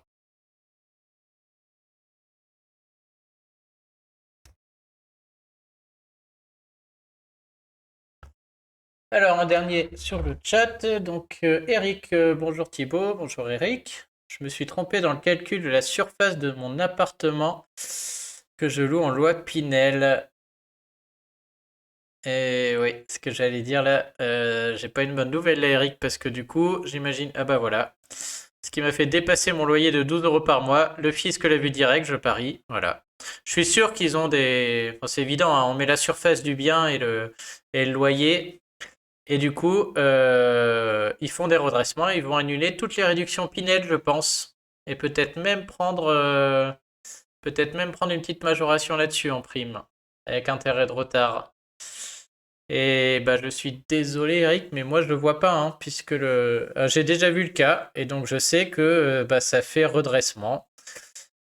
Alors je sais que c'est pas la super nouvelle, mais comment dire, sur ces redressements, ils prennent des intérêts de retard et parfois une majoration de 10 ou 20%. On peut au moins dire voilà, effectivement, je me suis trompé, est-ce que vous pouvez éviter la majoration? Ça arrive que le fisc l'accepte du coup et ne fasse que les intérêts de retard. Par contre, réussir à corriger et du coup à avoir ces réductions Pinel et autres, moi j'ai jamais vu, hein. Et là on arrive sur le boulot d'un avocat fiscaliste. Donc je pense que ça peut valoir le coup, peut-être de prendre un rendez-vous chez un avocat fiscaliste, d'aller le voir, de lui montrer le redressement, de dire voilà, j'ai eu ça, est-ce que il y a un moyen ou un autre de corriger pour remettre le bail d'équerre en remboursant le locataire, etc. et d'avoir mes réductions Pinel. Parce que là, le redressement fait mal et en plus, c'est une perte de réduction Pinel qui est énorme, quoi. Mais personnellement, je ne sais pas, j'en ai jamais vu, quoi. J'ai déjà vu des redressements et puis bah, les gens ont payé et c'était fini, quoi. J'en connais pas qui sont allés chez un avocat fiscaliste ou du moins qui m'ont fait le retour après. Mais là, moi, je suis pas très optimiste, hein. Que malheureusement, c'est une des grosses conditions du Pinel sur ce plafond de loyer. Donc pour moi, deux situations. Soit vous acceptez le redressement et plus de Pinel et vous faites au moins la demande pour qu'ils évitent les 10%, ou du moins la majoration, quoi. Soit vous voulez aller jusqu'au bout et essayer de vraiment avoir votre Pinel, et dans ce cas, il faut aller voir un avocat fiscaliste, voir ce qu'il pense du dossier, hein.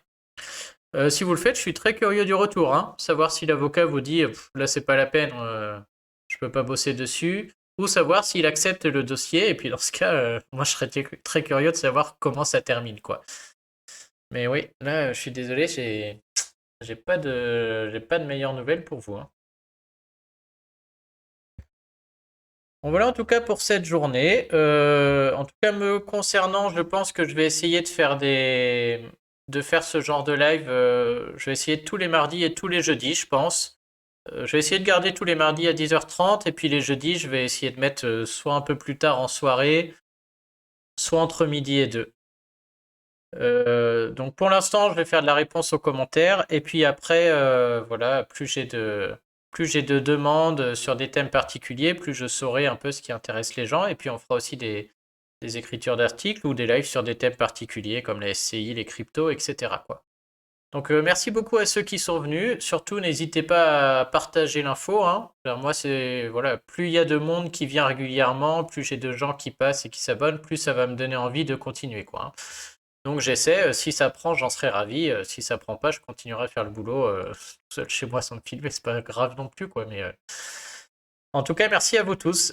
C'était vraiment sympa. Et puis, bah, je vous souhaite à tous une bonne journée. Et je vous dis sûrement un jeudi pour ceux qui viennent. Je ferai des annonces sur Twitter et LinkedIn maintenant, hein, pour ceux qui veulent connaître les prochains lives. Et bah, si vous êtes abonné sur Twitch, vous recevez une notification. Donc, on va essayer de dire tous les mardis, tous les jeudis. Je vais essayer de planifier ça. Allez, bonne journée à vous tous. Merci encore d'avoir été présents. Et puis, une bonne fin de journée. Salut!